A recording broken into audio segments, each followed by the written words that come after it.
PUBG game खेलने वालों और फ्री फायर खेलने वालों सुनो, हालात तो इतने बुरे।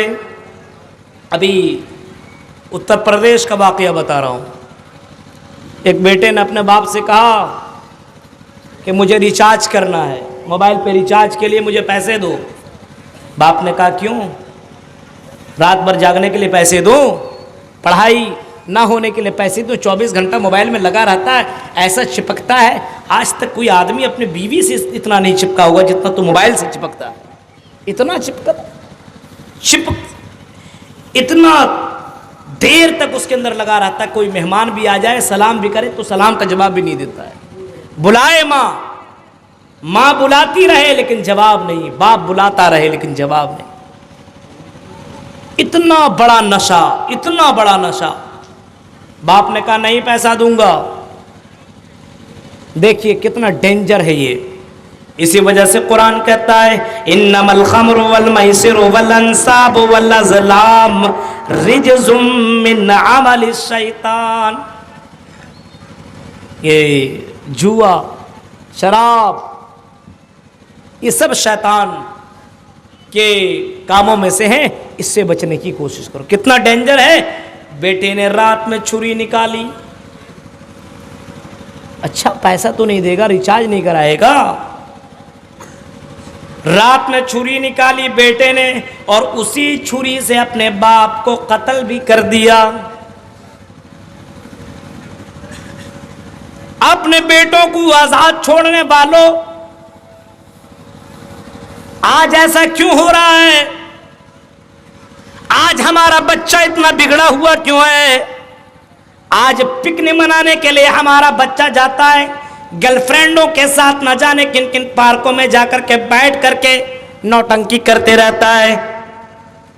न्यू साल की मुबारकबादी की शक्ल में लोग जश्न मना रहे हैं। हालांकि ये होना चाहिए था कि उसकी जिंदगी से एक एक साल कम होता चला जा रहा है। उसे अफसोस करना चाहिए, उसको बाकायदा बेचैन हो जाना चाहिए कि मेरी जिंदगी से एक साल कम हो गया है, एक साल कम हो गया।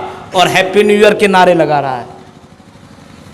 यूं समझ लो मौलाना अबुल कलाम सल्फी की उम्र 50 साल, 55 साल, 60 साल है और 50 साल में एक साल कम तो 49 साल बचे। एक और साल कम 2021 अगर चला जाएगा तो 48 साल बचेंगे। यूं समझ लो आपकी जिंदगी 40 है तो 39 साल बचेंगे।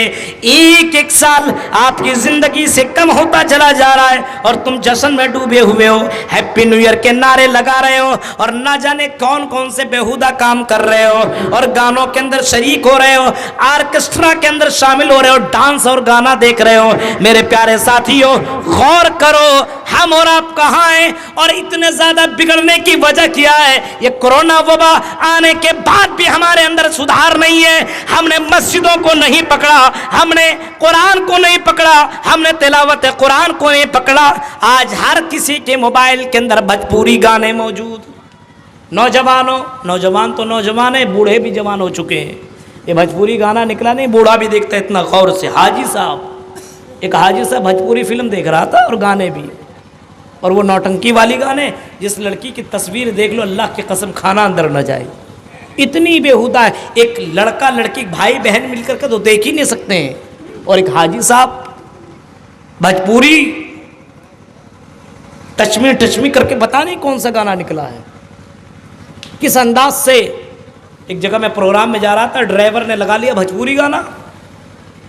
मैंने कहा मत लगाओ यार, कुरान की आयत लगाओ, तकरीर लगाओ, ये सब लगाओ। कहने लगा मौलवी साहब आप आराम से सो जाइए, अगर नहीं लगाएंगे और भोजपुरी गाना नहीं सुनेंगे तो हम गाड़ी नहीं चला पाएंगे, हम सो जाएंगे। हाल देखिए। हमने कहा नहीं दूसरा लगा लो, तकरीर लगा लो, कुछ और लगा लो, मुशायरा लगा लो, कुछ और लगा लो, ये मत लगाओ।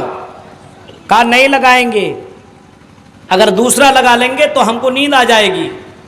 हमने कहा कि चलो भाई मौत से बेहतर है तुम आहिस्ता करके सुन लो। ये हाल है ड्राइवर, मुसलमान ड्राइवर का ये हाल है। जितने भी ड्राइवर लोग हजरात हैं सबके गाड़ियों में वही भोजपुरी गाने लगे रहते हैं। हालात देखिए, ये हुआ क्यों? کیا یہ اسلام صرف مولویوں کے لیے؟ کیا یہ اسلام صرف مدرسہ میں پڑھنے والے مولویوں اور طلبہ اور طالبات کے لیے؟ کیا اسلام صرف حاجیوں کے لیے؟ نہیں نہیں میرے بھائیوں، ایسا اس وجہ سے ہوا کہ ہم نے اصل زندگی کو سمجھا ہی نہیں ہے، اصل مقصد کو سمجھا ہی نہیں ہے۔ وَمَا خَلَقْتُ الْجِنَّ وَالْإِنسَ إِلَّا لِيَعْبُدُونَ۔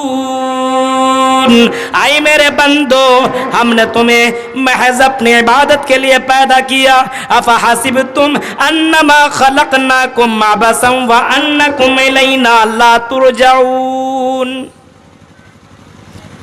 آئی میرے بندو، کیا تم نے یہ سمجھ رکھا ہے، کیا تم نے یہ گمان کر رکھا ہے کہ تم کو ہم نے بیکار پیدا کیا ہے؟ ہم نے تمہیں موج مستی کرنے کے لیے پیدا کیا ہے، ہم نے تمہیں انجوائے کرنے کے لیے پیدا کیا ہے، ہم نے تمہیں لڑکی بازی کرنے کے لیے پیدا کیا ہے، ہم نے تمہیں شراب پینے کے لیے پیدا کیا ہے، ہم نے تمہیں دنیا کے اندر فضول خرچی کرنے کے لیے پیدا کیا ہے۔ أَفَحَسِبْتُمْ أَنَّمَا خَلَقْنَاكُمْ عَبَثًا وَأَنَّكُمْ إِلَيْنَا لَا تُرْجَعُونَ۔ اور کیا تم میرے طرف لوٹ کر کے نہیں آؤ گے؟ اے میرے بندو، تیرا یہ سوچنا بہت بڑی نادانی ہے، بیوقوفی ہے۔ اے میرے بندو، تمہارا یہ سوچنا غلط ہے۔ تمہیں مرنا ہے، میرے پاس آنا ہے، اور تیرے اعمال میرے پاس آئیں گے۔ زعم الذین کفروا ان لن یبعثوا قل بلی وربی لتبعثن ثم لتنبؤن بما عملتم۔ آج کا مسلمان سمجھتا وہی کفاروں والا عقیدہ، مرنے کے بعد کیا ہوگا؟ کچھ نہیں، اللہ تعالیٰ تھوڑی زندہ کرے گا، تھوڑی حساب لے گا۔ آج ہماری زندگی میں اسلام کیوں نہیں ہے؟ ہم نے اصل مقصد کو نہیں